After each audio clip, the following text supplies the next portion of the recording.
Matius pasal yang ke-14. Demikian, saya akan bacakan ceritanya Yesus berjalan di atas air. Ayat yang ke-22, ayat 22, demikian. Sesudah itu, Yesus segera memerintahkan murid-muridnya yang naik ke perahu dan mendahulinya ke seberang. Sementara itu ia menyuruh orang banyak pulang. Dan setelah orang banyak itu disuruhnya pulang, Yesus naik ke suatu bukit untuk berdoa seorang diri. Ketika hari sudah malam, ia sendirian di situ. Perahu murid-muridnya sudah beberapa mil jauhnya dari pantai dan diombang-ambingkan gelombang karena angin sakal. Kira-kira jam 3 malam datanglah Yesus kepada mereka berjalan di atas air. Ketika murid-muridnya melihat dia berjalan di atas air, mereka terkejut dan berseru, "Itu hantu!" Lalu berteriak-teriak karena takut.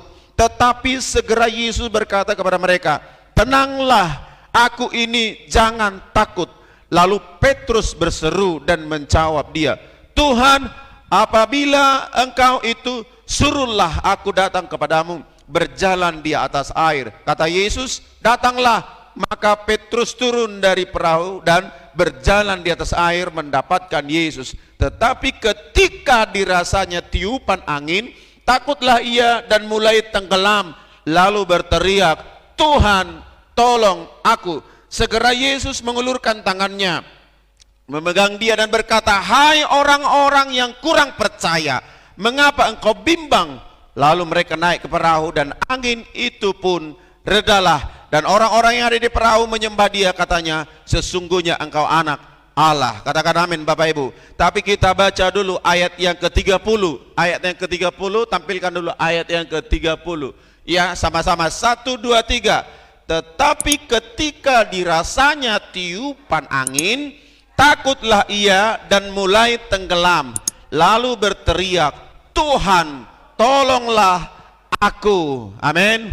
Bapak Ibu Saudara, ketika itu di sini Yesus menyuruh mereka menyeberang lebih dahulu. Kejadian ini setelah mereka ada mujizat memberikan makan, ya, 5.000 orang. Kemudian apa yang terjadi? Pulanglah, kalian pergi dulu bertolak ke seberang. Yesus nanti akan nyusul. Yesus kayaknya ngomong begitu, ya. Yesus akan nyusul mendapatkan kalian. Kemudian pada jam 3 terjadilah satu angin sakal yang luar biasa. Mereka diombang-ambingkan di dalam perahu. Mereka dibawa angin kemana-mana. Dan ada satu penampakan, yaitu Yesus berjalan di atas air. Dan kemudian mereka berkata, "Itu hantu." Membuat mereka ketakutan. Sampai-sampainya mereka sudah berapa tahun bersama dengan Yesus, mereka nggak kenal namanya Yesus, mereka nggak kenal tubuhnya, mereka nggak kenal pribadinya, sampai-sampai dia berkata itu hantu. Kenapa? Karena dia fokus kepada gelombang air, dia fokus kepada badai. Murid-muridnya itu fokus kepada semua apa yang sedang dialami. Mereka hampir mau mati, mereka ketakutan. Kalau saudara fokus hanya kepada dunia ini, fokus kepada masalahmu, fokus kepada penyakitmu, fokus kepada keuanganmu, kita nggak akan pernah mendapat solusi. Katakan amin. Ketika saudara menghadapi itu, fokuslah hanya kepada Yesus yang datang segera menolong hidupmu. Amin. Kalau kita fokus kepada sakit kita, justru sakit itu yang membawa kita kepada kematian. Fokus kepada utang-utangmu, justru utang-utangmu akan membuat engkau menjadi sakit. Fokus kepada kebutuhanmu sendiri, justru kebutuhan itu tidak akan pernah menjadi cukup, semuanya kurang. Sebab itu jangan fokus ke situ. Yesus sudah datang, tapi saudara tidak mau kenal dia. Yesus sudah datang kepada murid-muridnya, tapi saudara tidak mengenal, murid-muridnya tidak mengenal dia. Kenapa? Hanya fokus kepada masalah. Digoyang angin ini, digoyang gelombang ini, mereka ketakutan. Sudah datang gelombang, ada pula hantu. Wah, merdumu tukma habiaran dinesida. Ale songon demat dokon harusnya dung Tuhan Yesus. Songgop damena.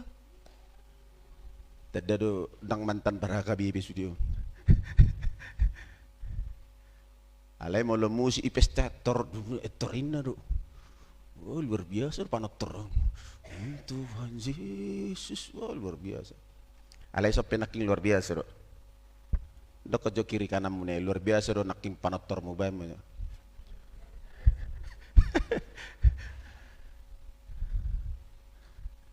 Nasa dong ko parsulim, ang nawad marsulim sam.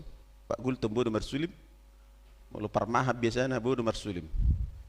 Enggak apa-apa, di Parapat marsulim do. Kamu ibu udah pernah kan? Parapat marsulim. Begitu. Jadi luar biasa. Jadi saudara harus jangan fokus kepada apa yang kau alami, tapi ingatlah, pandanglah Yesus yang akan datang menolong kita. Amin. Kalau angin itu, kalau Yesus sudah datang, angin itu pasti akan berhenti. Kalau Yesus sudah datang, sudah pasti memberikan solusi dalam hidup kita. Kalau murid-muridnya Tuhan tolong di kapal yang hampir terombang-ambingkan, Yesus tolong. Datang-datangnya loh Yesus jam 3 untuk nolong orang itu. Jam 3 loh. Jam 3 subuh. Yesus tahu mereka punya masalah. Jam 3 subuh Yesus tahu mereka hampir tenggelam. Yesus datang-datangnya loh jalan di atas air. Udah datang dituduhan hantu pula. Hari ini Yesus datang ingin menolong kita. Haleluya. Tapi jangan kau fokus, saudara, jangan fokus kepada persoalanmu. Jangan fokus hanya kepada pergumulanmu, tapi fokuslah kepada Allah, Yesus Tuhan yang akan mampu menolong, memberkati kita. Amin. Tetapi di sini ada sesuatu kejadian yang sangat luar biasa. Ya.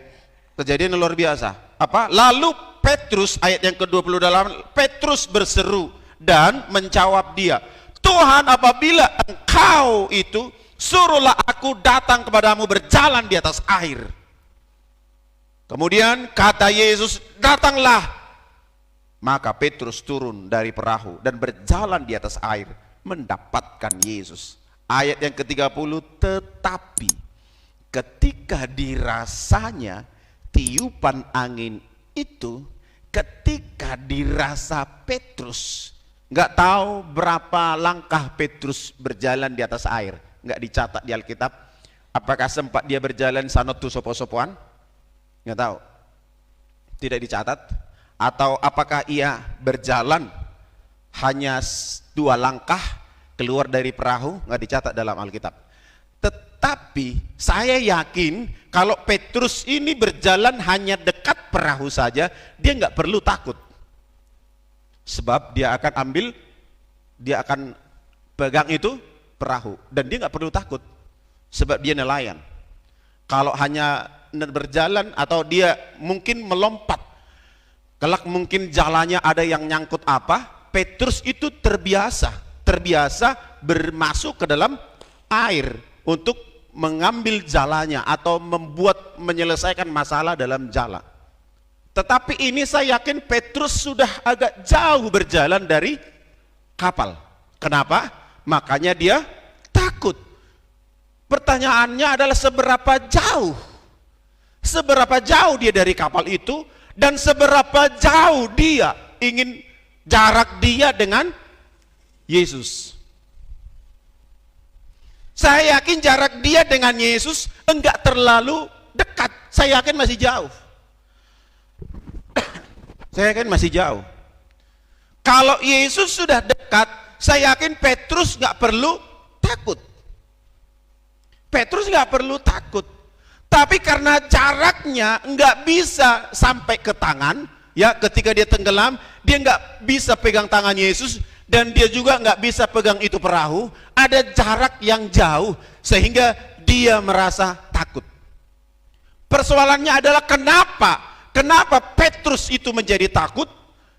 Sehingga ketakutannya itu membuat dia tenggelam. Petrus takut karena dia melihat situasi di kelilingnya. Petrus takut karena kapalnya sudah jauh. Petrus takut karena angin yang sakal yang begitu besar. Petrus takut karena melihat semua apa yang di sekitarnya. Ketika ia tenggelam nanti dengan angin sakal ini, dia akan hanyut. Dia fokus hanya kepada persoalan yang sedang mereka alami pada waktu itu. Dia punya iman. Saudara, Petrus beriman. Kalau itu engkau Yesus, suruhlah aku berjalan. Dia katakan itu, dia tantang itu Yesus, dia buktikan imannya, dia berjalan. Tapi dalam perjalanan, proses perjalanan itu, apa yang terjadi? Petrus takut. Dia melihat lingkungannya. Dia melihat semua apa yang ada di depan dia. Sehingga ia menjadi tenggelam. Enggak fokus kepada Kristus. Tapi dia fokus kepada persoalan. Fokus kepada masalah yang mereka hadapi. Yesus inginkan kita, Bapak Ibu Saudara, dalam konteks cerita ini, supaya kita benar-benar mata kita tertuju kepada Yesus yang hendak datang menolong kita. Amin. Dia ingin datang memberkati kita. Dia ingin datang mengangkat kita. Dia ingin datang menolong kita. Jam 3 pagi, Yesus tahu kita sedang masalah apa. Yesus tahu apa yang kita alami. Yesus tahu pergumulan apa yang sedang terjadi dalam hidup kita. Yesus ingin datang menolong kita. Saudara dan saya adalah murid Kristus. Amin. Saudara dan saya adalah anak Allah. Yakinkan dirimu bahwa dirimu adalah anak Allah. Sebab itu Yesus ingin datang menolong hidupmu. Jangan fokus kepada masalahmu. Jangan fokus kepada pergumulanmu. Tapi arahkan pandanganmu hanya kepada Tuhan.